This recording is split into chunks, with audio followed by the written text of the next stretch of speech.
Did you know that on May 8th, 1945, a one-ton victory bell was rung at the American headquarters in Reims, France? It had been silent for years, waiting for that exact moment. Or that in London, authorities estimated that over 1 million people flooded the streets around Buckingham Palace, a city that had endured years of darkness and fear. When the news finally came, it wasn't just a headline. It was a physical release, a sound, a breath, a scream of joy.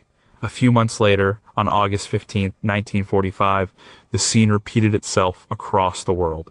In Sydney, Australia, confetti was so thick it looked like a snowstorm in summer. In San Francisco, sailors commandeered cable cars, turning them into parade floats. These weren't planned events, they were human explosions. But what does joy actually look like when it follows years of profound loss and struggle? Is it just one emotion, or is it a tangled mess of relief, grief, exhaustion, and hope?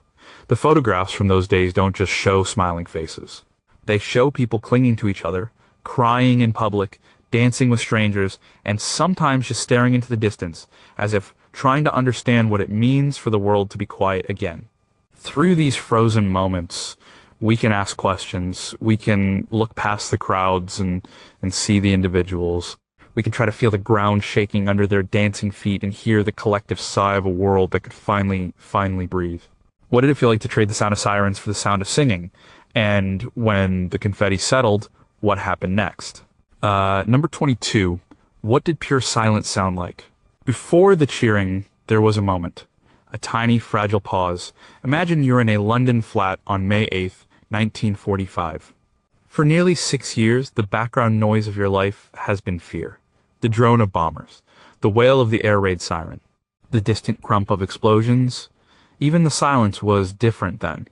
It was a tense, listening silence. A silence that meant waiting for the next attack. But on that day, a new kind of silence fell. It was the silence of an engine being cut. The silence of a threat that was no longer coming. The official news spread by radio. The BBC broadcast the announcement.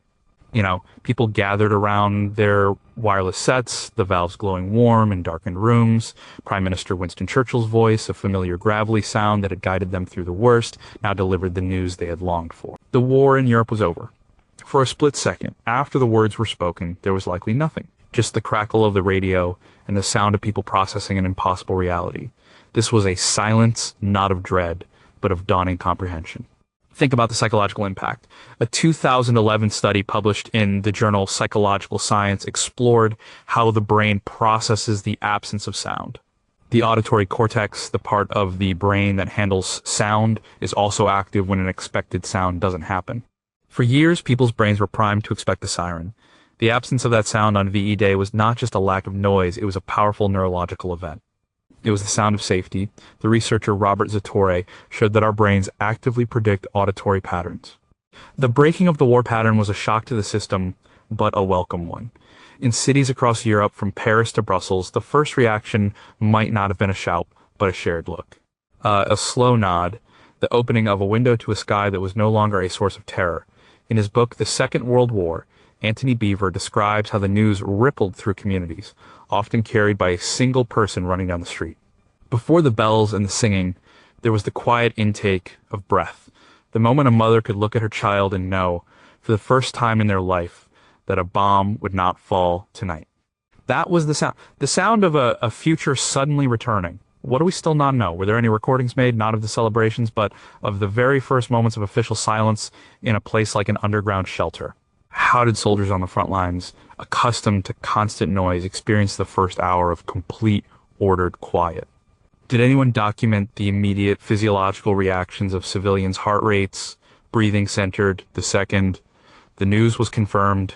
Number 21. Who was the woman in the white dress? It is perhaps the most famous photograph of the 20th century. VJ Day, Times Square, New York City. A sailor in a dark uniform grabs a woman in a white dress and dips her back in a spontaneous, jubilant kiss. The crowd swirls around them, a blur of happiness. The photo taken by Alfred Eisenstadt for Life magazine seems to capture the raw, uninhibited joy of an entire nation. It's August 14th, 1945, the day Japan's surrender was announced by President Harry S. Truman. The war was finally completely over. But the photo is more complicated than it looks. For decades, the identities of the sailor and the nurse A, or so she was assumed to be, were a mystery. Eisenstadt, caught up in the whirlwind of the celebration, didn't get their names. Over the years, dozens of men and women came forward claiming to be the famous couple. It became a piece of American folklore. The search for their identities reveals something about our need for stories. We didn't just want to see the joy, we wanted to know the people who felt it. The story eventually settled on two individuals, George Mendonça and Greta Zimmer Friedman. He was a sailor on leave, his ship, the Sullivans, having just returned from the Pacific. She was a dental assistant still in her work uniform. They were complete strangers. Mendonça, filled with emotion and a few drinks, saw Friedman and in a moment of pure impulse, grabbed her. As Friedman later recalled, it wasn't romantic. "It wasn't my choice to be kissed," she said in a 2005 interview. The guy just came over and grabbed. This detail changes the photo. It shifts it from a simple picture of romance to a more complex image of overwhelming public emotion, one where personal boundaries momentarily dissolved in the collective euphoria. The book, The Kissing Sailor, The Mystery Behind the Photo That Ended World War II by Lawrence Varia and George Gelderisi, meticulously investigated the claims and confirmed Mendonça and Friedman as the most likely subjects. They used forensic analysis comparing facial structures and timelines. The story behind the photo is a fascinating look at history, memory, and how a single image can take on a life of its own, far beyond the reality of the moment it captured. The crowd, the context, the relief, that's what gave the kiss its power. What do we still not know? How many other similar unphotographed moments happened in that same crowd with entirely different stories behind them? What were the immediate thoughts of Greta Zimmer Friedman just seconds after the kiss ended and the stranger moved on? Are there any undiscovered photographs of the same scene taken from a different angle that might reveal more about the crowd's reaction? Number 20. How do you dance when you've forgotten how? Look at the photos from Piccadilly Circus in London on VE Day, or the Champs Elysees in Paris. You see people dancing, not in ballrooms, but in the streets. They are dancing on cobblestones, on tram tracks, on the roofs of cars. They are doing the conga, the jitterbug, the waltz. Strangers are grabbing strangers. Soldiers are dancing with civilians. Old women are kicking up their heels. It looks like pure, unadulterated fun. But where did this dancing come from? For years, social life had been curtailed. Blackouts meant dark streets. Rationing meant little extra for parties. Fear and exhaustion were constant companions.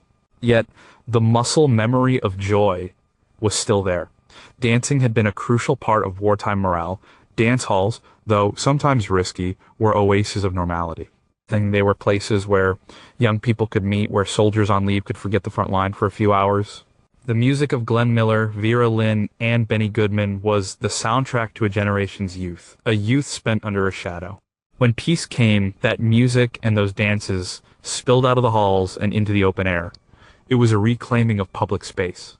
In the streets, which had been pathways of utility and danger, became dance floors. Social historian Juliette Gardner, in her book, Wartime Britain 1939 to 1945, writes about the importance of these small acts of defiance and normalcy. The dancing on VE Day was the ultimate expression of this. It was a physical rejection of years of restraint.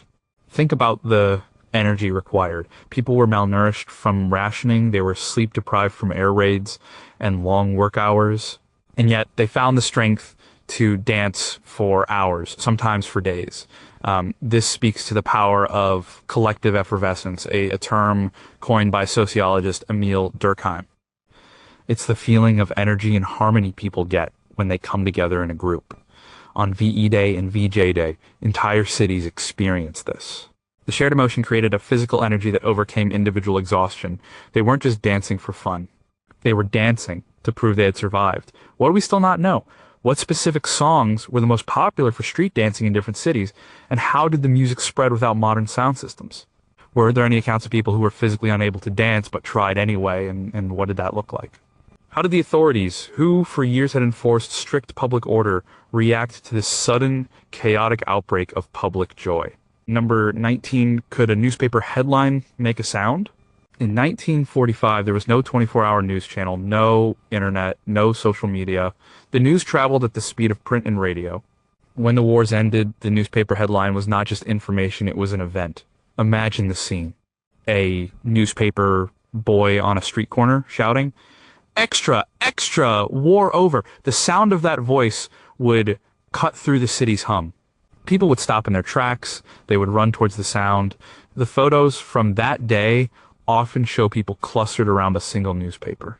A soldier holding it up for his friends to see. A woman crying as she reads the enormous bold type words, "Peace" or "War ends." The typography itself was a shout. Newspapers like the Chicago Daily Tribune and the New York Times used the largest fonts they had, a visual representation of the news's magnitude. The ink on the page was a declaration of a new reality. The speed of this process was remarkable for its time. On August 14th, 1945, after President Truman's announcement, printing presses that had been on standby roared to life. Within an hour, trucks were careening through city streets, bundles of newspapers tossed out to waiting vendors. This was the physical manifestation of information going viral. The historian David Culbert has written extensively on the role of media in we. He argues that the shared experience of getting the news, whether by radio or printout, was crucial in creating a sense of national unity and collective emotion. Everyone heard it or read it at roughly the same time. In one photo, a man in a hat holds a paper aloft in a crowd, his mouth open in a cheer. He isn't reading it to himself, he is performing it. The headline becomes a script for the public mood. It gave people the official permission to celebrate. The words on the page confirmed that the relief they felt was real. It wasn't a rumor, it was history, fresh off the press. The crinkle of the newsprint, the smell of the ink, the sight of that bold black headline. It was a sensory experience that for millions was the true start of peace. What do we still not know? How many small local newspapers printed end-of-war editions that have since been lost to history? What was the exact time difference between the official announcement and the first newspapers hitting the streets in various remote towns? Were there any documented cases of printing presses breaking down under the strain of printing so many extras so quickly? Number 18, what does a flag taste like? On VE and VJ Day, flags were everywhere. They hung from windows, they were draped over statues, they were waved from the tops of buses. And in many photos, you see people wearing them. Not just holding them, but physically wrapping themselves in the Union Jack or the Stars and Stripes. It's a primal, almost childlike gesture, a security blanket for an entire nation. The flag, which for years had been a symbol of a nation at war, of sacrifice and duty, was suddenly transformed. It became a symbol of survival, of victory, of home. In London, the red, white, and blue of the Union Jack stood out against the gray, bomb-scarred buildings. In the United States, the sheer number of flags on display was a testament to a country that, while spared from invasion, had sent millions of its sons and daughters overseas. Consider the material itself. Wartime rationing meant that fabric was scarce. The flags people waved were not new. They were precious objects saved from before the war, or perhaps even handmade from scraps. Each one had a history. As historian Margaret R. Higonnet discusses in her work on wartime material culture, objects take on immense symbolic weight during conflict. A flag wasn't just cloth, it was a repository of hope and fear. To wave it in celebration was to release all of that pent-up emotion. And in some photos you see something even more intimate. A child with a small flag, the stick held tight in their fist, perhaps touching the fabric to their lips. A young woman with tears in her eyes, pressing a corner of the flag to her cheek. This tactile connection is powerful. It's an attempt to make the abstract concept of peace into something real, something you can touch and feel. After years of abstract fears and distant battles, this was a tangible victory. It tasted of freedom, of relief, and perhaps of the faint, dusty smell of the hope chest it had been stored in. What do we still not know? What was the black market like for flag materials in the days leading up to the announcements when victory seemed imminent? Are there any records of how many flags were reported lost or stolen amidst the massive crowds? How did occupied countries that had just been liberated, like France or the Netherlands, manage to produce and distribute their national flags so quickly for the celebrations? Number 17, who carried the soldier home? The end of the war did not mean an instant homecoming. For millions of soldiers, sailors, and airmen, the journey home was long and slow. But for those who were already home on leave or stationed nearby, VE Day and VJ Day were moments of profound, dizzying transition. One day, you are a soldier in a world at war. The next, you are a civilian in a world at peace. The uniform is the same, but the man inside is different. There are many photographs of soldiers being hoisted onto the shoulders of a jubilant crowd.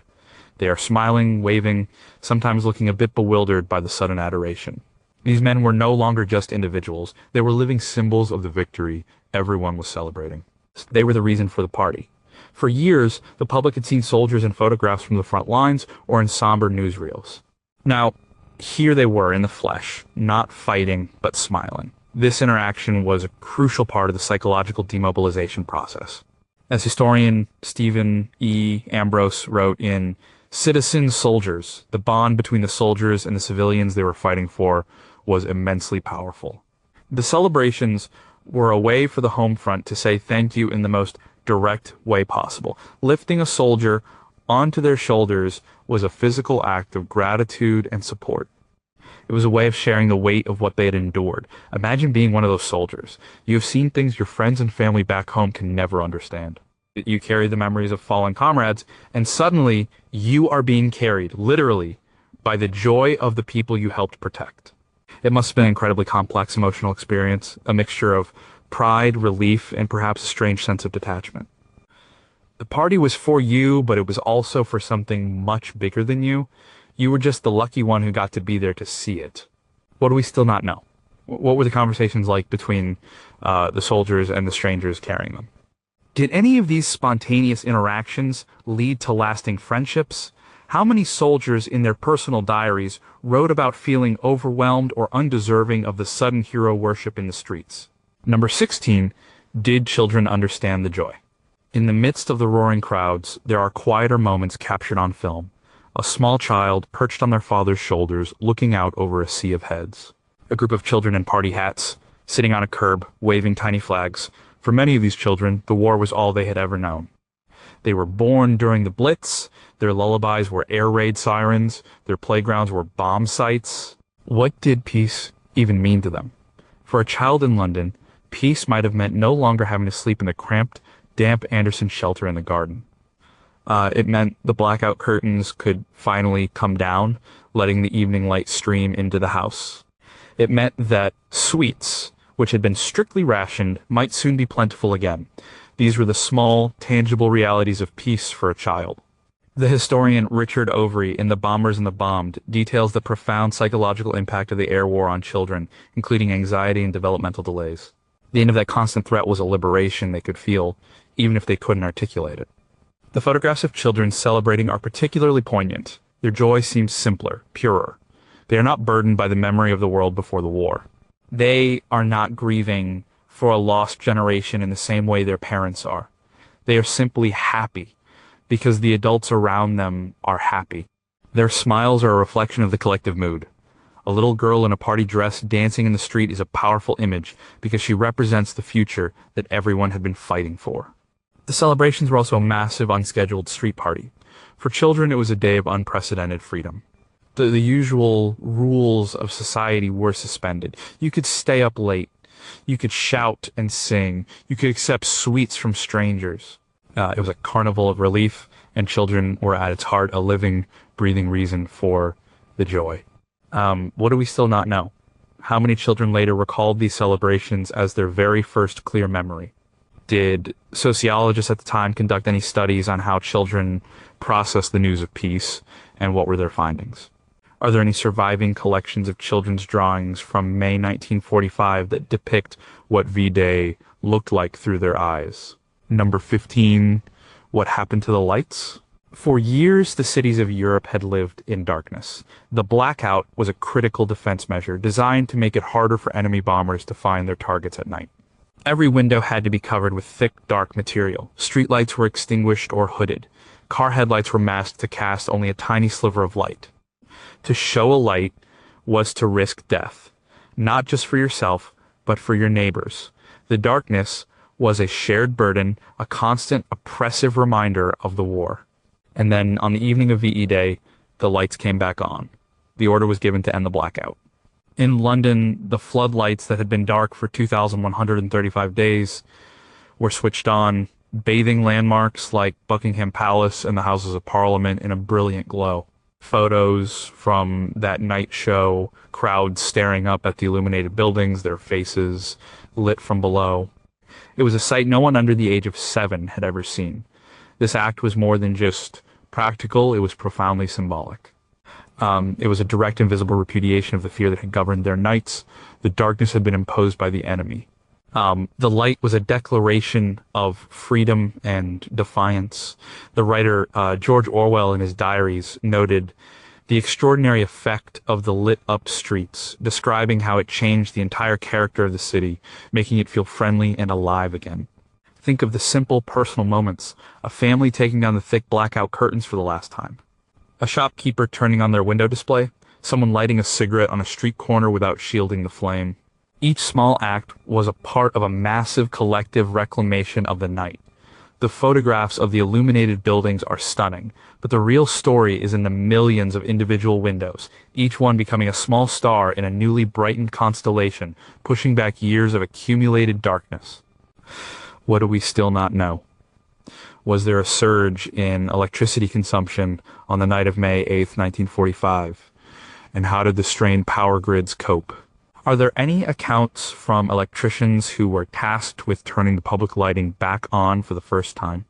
Did the sudden return of light have any documented negative effects, such as on wildlife, or people who had become accustomed to the dark? Number 14, was everyone really a stranger?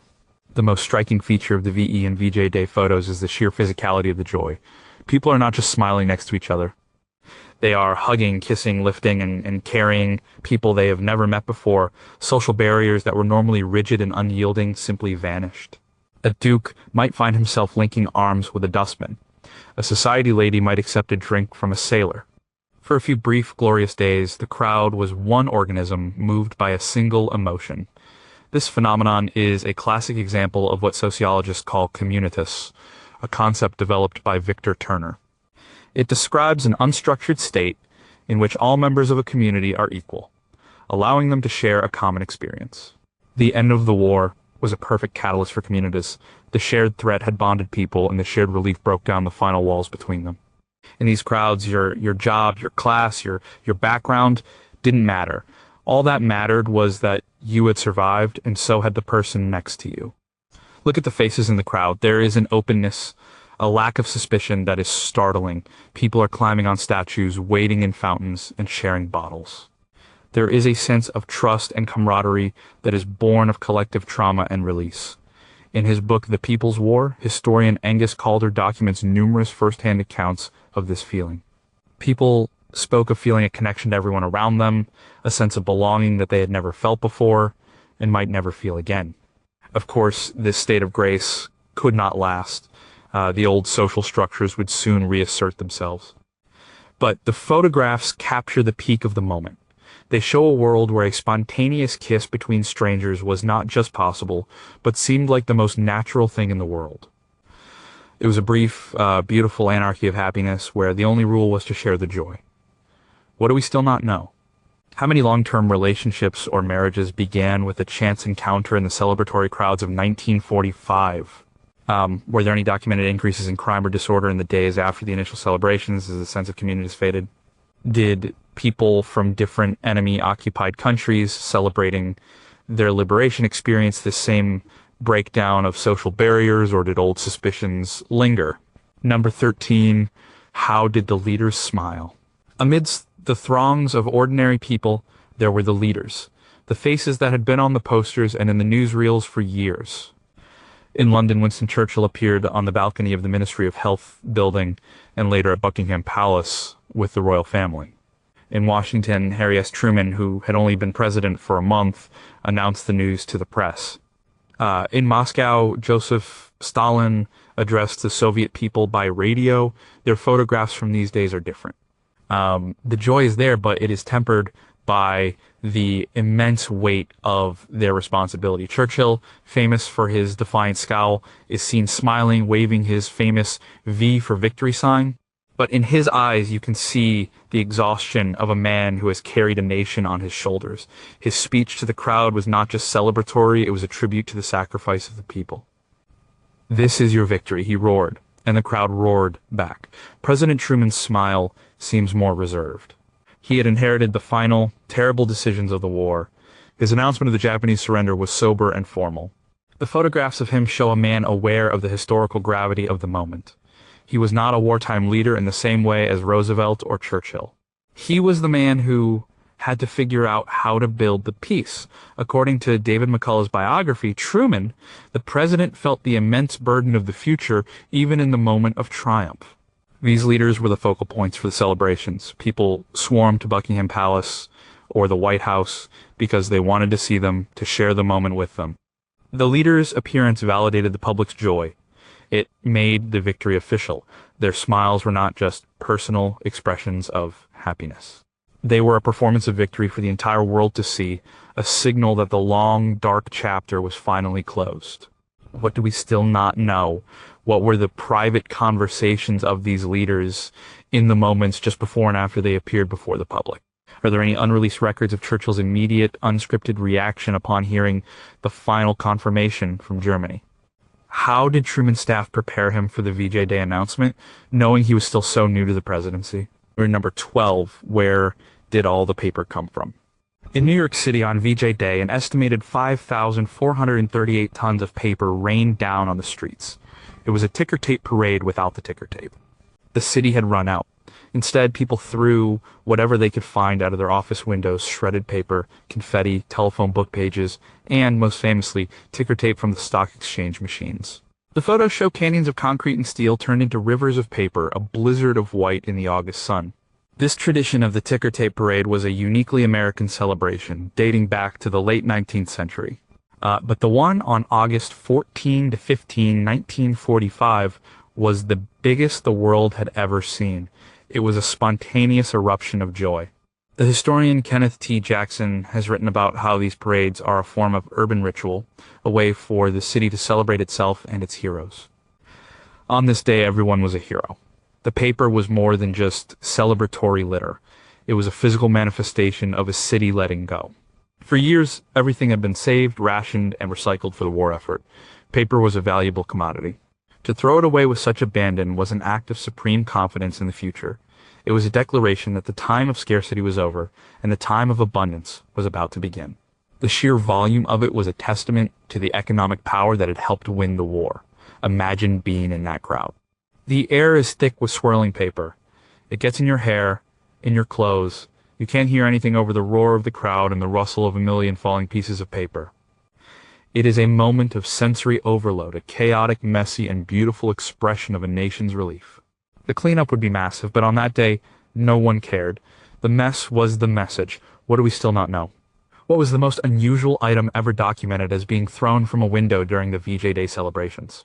How did the city's sanitation department plan for and execute the massive cleanup operation that followed?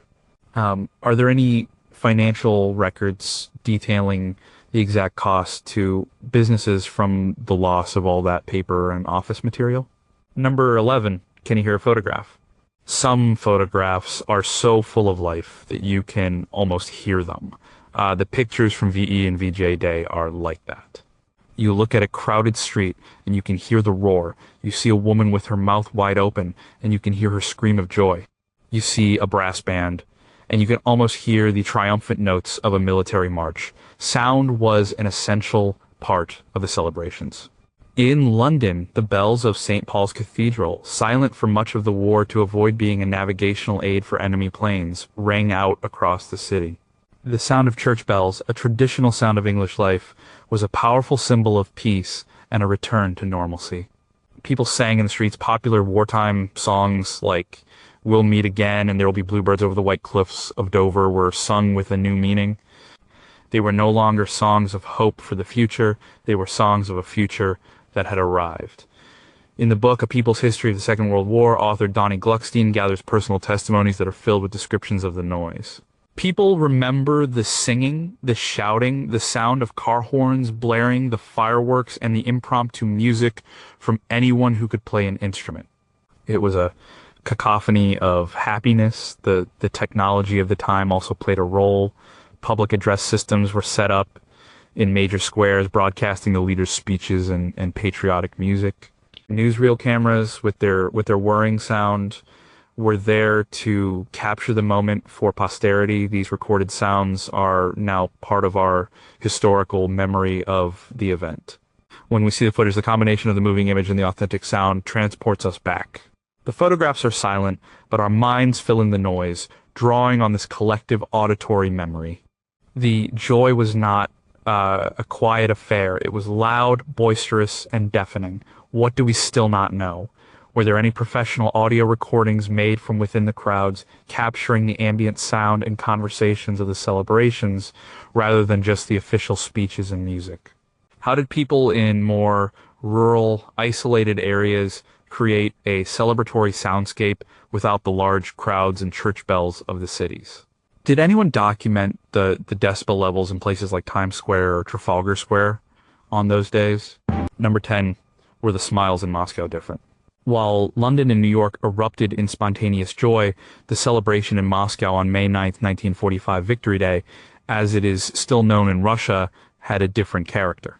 The photographs show massive crowds in Red Square, soldiers being tossed in the air, and fireworks exploding over the Kremlin. The joy is undeniable, but behind it lay a scale of loss that was almost incomprehensible to the Western Allies. The Soviet Union had suffered more than 27 million deaths during the war, the vast majority of them civilians. Nearly every family had lost someone. The conflict on the Eastern Front had been a brutal existential struggle. As a result, the victory was not just a triumph, it was a survival. The joy was laced with a profound and pervasive grief. The historian Catherine Meredal, in her book Ivan's War, explores the psyche of the Red Army soldier. Their experience was one of unimaginable hardship and sacrifice. When you look at the photos from Moscow, you see the smiles, but you also see a certain gravity in the faces of the people. They are celebrating not just the end of the war, but the end of a nightmare that had unfolded on their own soil. The victory had been earned at an almost unbearable cost. Joseph Stalin's victory speech on the radio was stern and emphasized the might of the Soviet state. The celebrations, while massive, were also more organized and state-managed than those in the West. The most iconic image of the Moscow celebration is perhaps from the victory parade on June 24th, 1945, where Soviet soldiers threw captured enemy standards onto the ground in front of Lenin's mausoleum. It was a powerful, symbolic act of humiliation and triumph. It was a celebration not just of peace, but of a hard-won, bloody, and total victory. The smiles in Moscow were the smiles of survivors, of people who had looked into the abyss and had, against all odds, emerged. What do we still not know? What were the unscripted private reactions of ordinary Muscovites away from the official celebrations as recorded in personal diaries that may still be undiscovered? How did the news of victory spread to the most remote villages in the Soviet Union, and what did their local celebrations look like? Are there any records of dissent or non-participation in the state-organized celebrations, and what were the reasons? Number 9, what did people do the next day? The party had to end sometime. After the dancing and the singing, the bonfires and the fireworks came the morning after. Wednesday, May 9th in London. Wednesday, August 15th in New York. The streets were littered with confetti, streamers, and empty bottles. The headlines were a day old, and the world had to get back to work. What did that feel like? For many, it was a day of profound exhaustion and perhaps a little melancholy. The emotional peak had passed. The historian Peter Hennessy calls this the spirit level of national mood, which had been tilted to an extreme high and now had to settle back to normal. People woke up with hangovers, not just from alcohol, but from emotion. The reality of the post-war world began to sink in. The problems had not vanished with the victory. Cities were in ruins, economies were shattered, millions of people were displaced. In Britain, rationing would continue for years, in some cases becoming even stricter than during the war. The photographs from the days after the celebrations show a different scene. Street sweepers cleaning up the debris of the party. People queuing for food just as they had the day before. The joy was real, but so was the long, hard road of rebuilding that lay ahead. Yet, something had fundamentally changed. The fear was gone, the work of rebuilding could begin with hope, not dread. The task was immense, but it was a task of peace, not war. People went back to their factories, but now they were making cars and appliances, not tanks and bombs. The mood was one of quiet determination. The party was over, but the peace was just beginning. It was time to build the world they had been fighting for. What do we still not know? Are there economic data sets that show a dip in productivity on the day after the celebrations due to a collective hangover? How did hospitals and emergency services report the aftermath of the celebrations? Were there spikes in minor injuries or alcohol-related incidents? What were the first official government orders issued on the day after VE Day, signaling the shift from a wartime to a peacetime administration? Number 8, how did a uniform change from armor to costume? During the war, a military uniform was a symbol of duty, of danger, and of national service. It was a working garment designed for a specific, serious purpose. It set the wearer apart, marking them as a member of the armed forces, with all the risks and responsibilities that entailed. But in the photographs from VE and VJ Day, the uniform undergoes a strange and wonderful transformation. It becomes a costume for a party. You see sailors using their white hats to scoop water from fountains. You see soldiers with their ties undone, their arms thrown around strangers. You see airmen with lipstick marks on their cheeks. The uniform, once a symbol of rigid discipline, becomes a magnet for celebration. Civilians, particularly women, flocked to the men in uniform. They were the tangible proof of the victory, the heroes of the hour. This shift is psychologically significant. It marks the transition from a state of war to a state of peace. The soldier is no longer primarily a fighter. He is a citizen, a son, a brother, a husband, ready to come home. The sociologist Erving Goffman wrote about the front stage and backstage of social interaction. The uniform was part of the soldier's front stage persona. On VE Day, the rules of that stage were relaxed. The performance of being a soldier could be softened, humanized. The joy was also a release for the service members themselves. For years, they had lived under strict military discipline, facing the constant threat of death. The chance to be informal, to be celebrated, to simply be a young person at a party was a catharsis they had earned 1,000 times over. The slightly disheveled uniform in the photographs is a picture of that relief, a visual sign that the guard could finally be let down. What do we still not know? Were there any official military orders issued regarding the conduct of soldiers in uniform during the public celebrations? Are there accounts from military tailors about a surge in demand for uniform repairs in the days following the parties? How did enemy soldiers in prisoner of war camps react to seeing their captors celebrating in uniform? Number 7, could you see joy from the air? Most of the iconic photographs of the end of the war were taken at eye level, in the thick of the crowds. They are intimate and human scale. But what did the celebrations look like from above? Were there any aerial photographs taken of the massive gatherings in London, Paris, or New York? Aerial reconnaissance photography had been perfected during the war. Planes equipped with high-resolution cameras had mapped enemy territory in minute detail.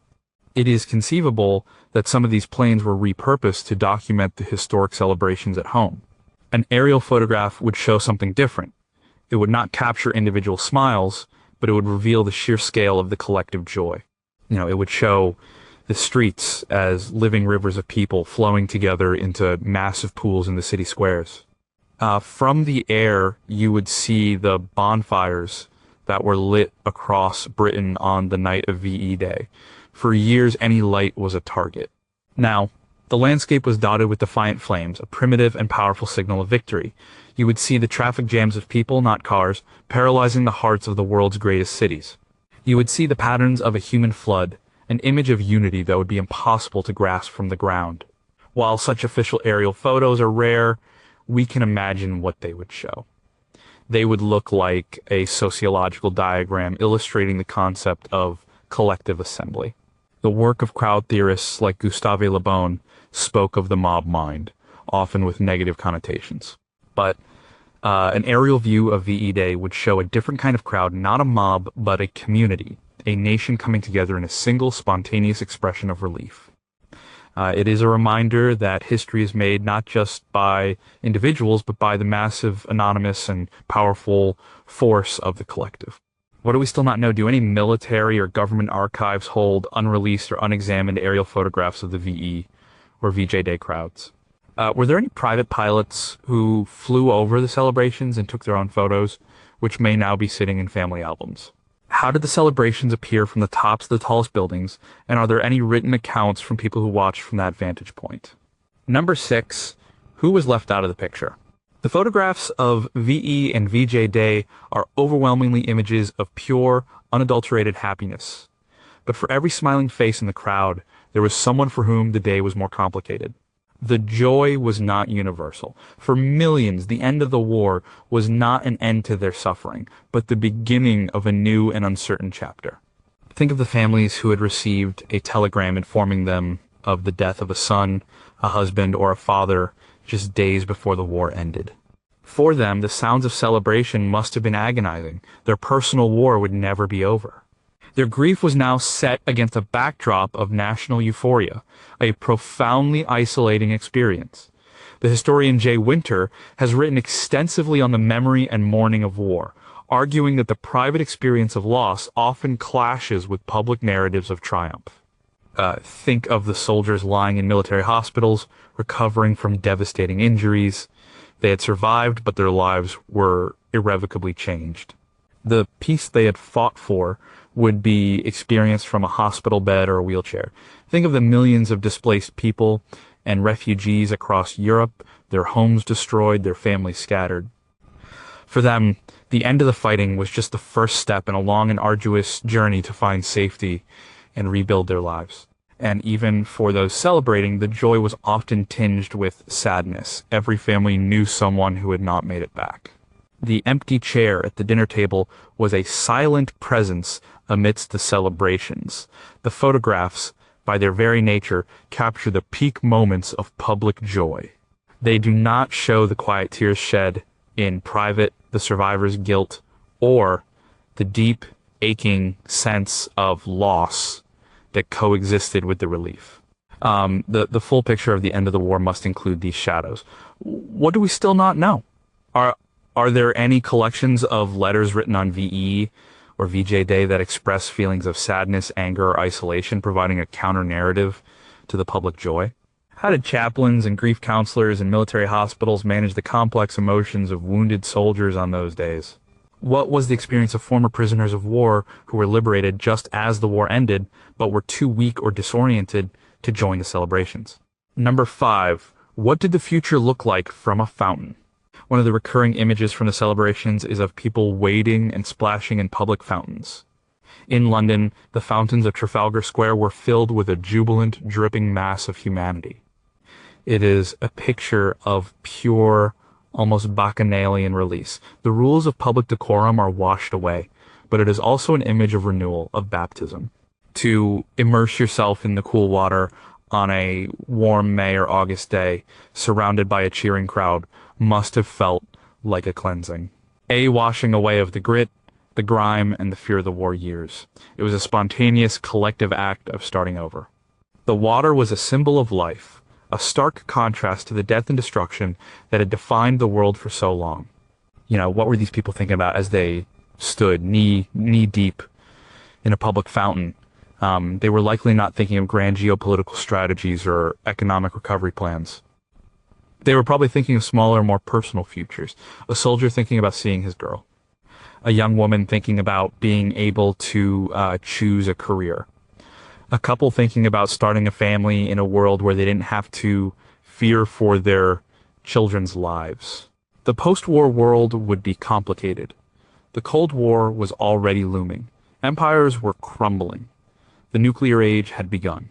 But in that moment, in the fountain, the future probably seemed simple and bright.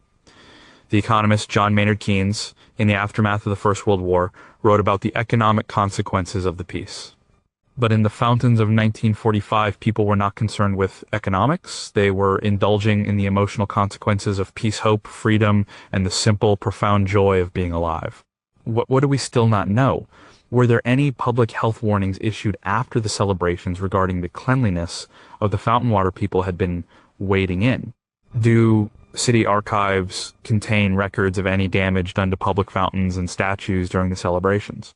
Are there any first-hand accounts from the city workers who had to drain and clean the fountains the next day? Number 4, how did women's joy look different? In the sea of celebrating faces, the expressions of women are often the most compelling. For them, the war had been a different kind of struggle. Many had entered the workforce for the first time, taking on jobs in factories and farms that had been vacated by men. They had managed households under the extreme stress of rationing and bombing. They had endured the long, anxious wait for letters from loved ones on the front. Theirs was a war fought on the home front, a battle of resilience, resourcefulness, and emotional endurance. The photographs show women reacting with an incredible range of emotions. There is the explosive joy of a young woman kissing a returning soldier. There is the tearful relief of a mother hugging her son. There is the camaraderie of factory workers, arm in arm, their faces smudged with grease but lit up with smiles. Their joy was not just about the end of a geopolitical conflict, it was about the end of a personal, daily struggle. The end of the war meant the return of their husbands, sons, and brothers. It meant the promise of a return to normality, of families being whole again. The historian Megan K. Stapleton has studied the role of women in WWII and argues that their contributions were essential not just to the war effort, but to maintaining the social fabric of the nation. The celebrations were, in part, a recognition of their own victory, a victory over fear and adversity. However, the future for women was also uncertain. The return of the soldiers meant that many women would be expected to leave their jobs and return to domestic roles. The Rosie the Riveter era was coming to an end. So, for some women, the joy may have been mixed with a question, what now? The photographs capture the triumphant present, but they also hint at the complex social changes that peace would bring. What do we still not know? Are there sociological surveys from late 1945 that specifically asked women how they felt about their future prospects after the war? What were the conversations like in all-female workplaces on the day the war ended? Do any personal diaries from housewives survive that describe the unique blend of public joy and private anxiety about the return of their husbands? Number 3, was this the last time the world cheered together? The end of the Second World War was a global event. The celebrations were not confined to the major Allied capitals. They happened in Sydney, in Toronto, in Johannesburg, in liberated Manila. For a brief moment, a significant portion of the world was united in a single emotion. It was perhaps the last time that a victory felt so clear-cut, so morally unambiguous, and was celebrated on such a massive international scale. The post-war world would quickly become more complicated. The unity of the Allies would fracture, leading to the Cold War. The lines between good and evil, so clearly drawn during the conflict, would begin to blur. Subsequent conflicts would be more divisive, their conclusions more ambiguous. There would be no single day when the entire free world could pour into the streets with one voice and one heart. The photographs from 1945 therefore capture a unique historical moment. They are the last images of a certain kind of global unity. The philosopher Francis Fukuyama famously wrote about the end of history, suggesting that the end of the Cold War marked the final triumph of Western liberal democracy. But the end of WI was a different kind of end. It was the end of a total global war, and the celebrations reflected that totality.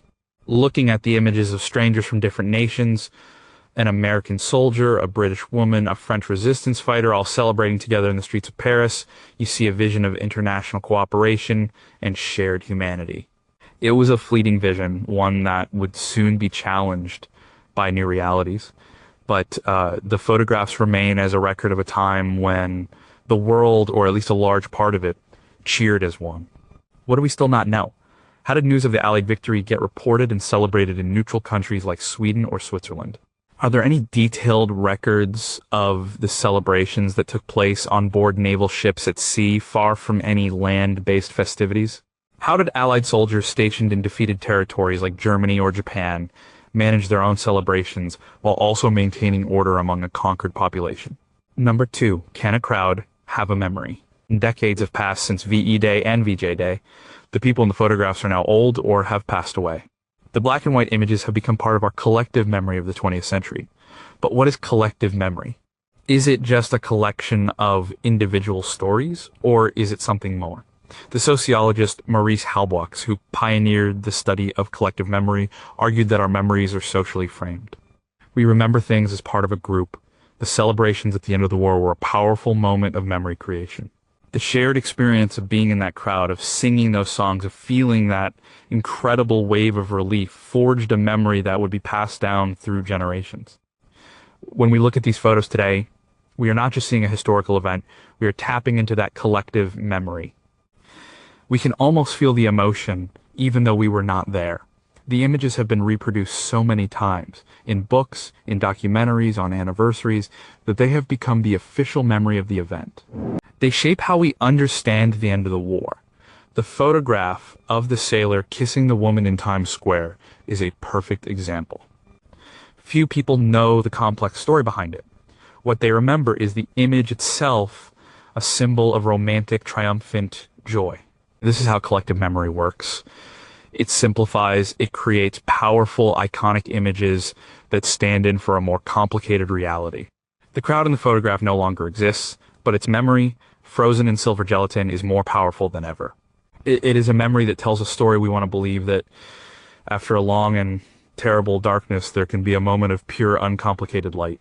What do we still not know? How have the collective memories of VE and VJ Day changed from one generation to the next? If you showed these photos to young people today with no context, what stories would they create to explain them? Are there any significant national archives of amateur home movies from the 1945 celebrations that could offer a different, less iconic visual memory of the events? Number one, what if the camera had lied? We trust photographs, especially old, black and white ones. We see them as direct windows into the past as objective truth. The photos from VE and VJ Day seem to present an undeniable reality the world was overcome with joy.